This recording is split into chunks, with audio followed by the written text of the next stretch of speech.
የትላንቱን ጥቃት የፈጸመው ግለሰብ ኮል ቶማስ አለን ይባላል። እድሜው 31 ሲሆን የካሊፎርኒያ ነዋሪ ነው።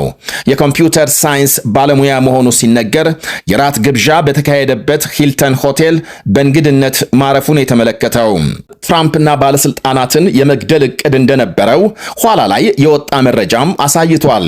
ጥቃቱን ለመፈጸም ምን እንዳነሳሳው በግልጽ የታወቀ ባይኖርም በ2024 የዲሞክራት እጩ ለነበሩት ካማላ ሃሪስ ገንዘብ በማዋጣት ድጋፍ መስጠቱ ይነገራል። ባለፈው የፈረንጆች ዓመት ከካሊፎርኒያ ዩኒቨርሲቲ በኮምፒውተር ሳይንስ የማስተርስ ዲግሪ መቀበሉም ይወሳል። ተጠርጣሪው ከድግሱ አዳራሽ መግቢያ ተኩስ ከከፈተ በኋላ ከአካባቢው ሲያመልጥና የደህንነት አባላት ሲከተሉት የሚያሳይ ምስል የወጣ ሲሆን አንድ የደህንነት አባል ከመቁሰሉ ውጪ ምንም ጉዳት ሳያደርስ ተይዟል።